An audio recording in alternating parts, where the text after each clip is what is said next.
हम सब शिष्य शिव गुरु के, सब दुनिया में शौर्य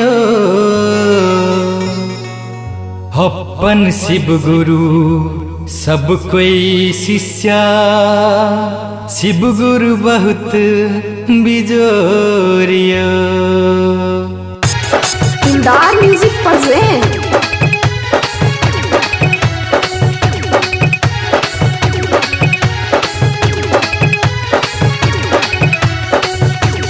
DJ Umesh, DJ Umesh, DJ Umesh,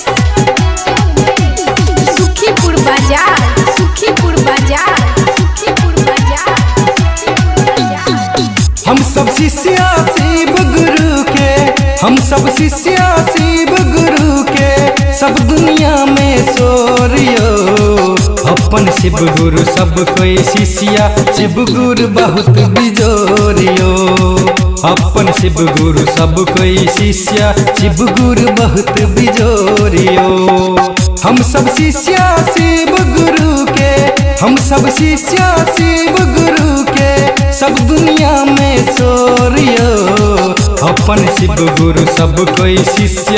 Shiv गुरु बहुत बिजोरियो अपन शिव गुरु सब कोई शिष्य। शिव गुरु बहुत बिजोरियो।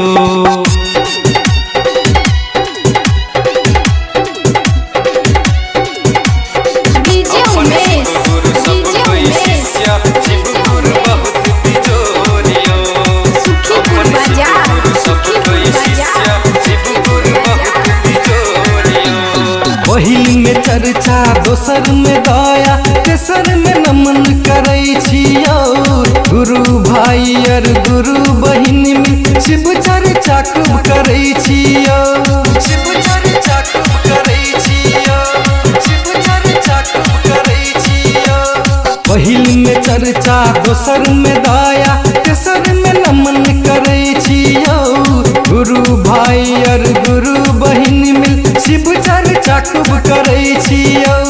नमः शिवाय के जाप जपते, नमः शिवाय के जाप जपते, मन होया विभोरियो अपन शिव गुरु सब कोई शिष्य।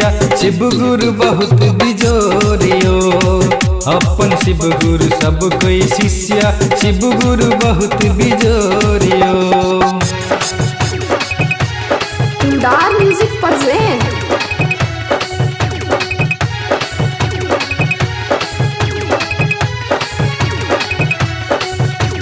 डीजे उमेश, डीजे उमेश, सुखीपुर बाजार, सुखीपुर बाजार, सुखीपुर बाजार। मंगै छी दया हेतै जग भला, करियो ने अपमान यो। घर घर चर्चा गुरु के करियो, भेटत सदैव समान यो। भेटत सदैव समान यो, भेटत सदैव समान यो। मंगै छी दया हेतै जग भला, करियो ने अपमान यो। घर घर चर्चा गुरु के करियो, भेटत सदैव समान यो। 108 दाना रुद्राक्ष के माला, 108 दाना रुद्राक्ष के माला, जप छी साँझ भोर यो अपन शिव गुरु सब कोई शिष्य। शिव गुरु बहुत बिजोरियो अपन शिव गुरु सब कोई शिष्य। शिव गुरु बहुत बिजोरियो।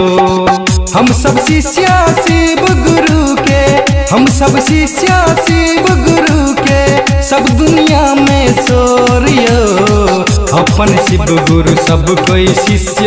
शिव गुरु बहुत बिजोरियो अपन शिव गुरु सब कोई शिष्य। शिव गुरु बहुत बिजोरियो। दिलदार रिकॉर्डिंग स्टूडियो जनकपुर 16, संपर्क नंबर 98 178 34 5 13।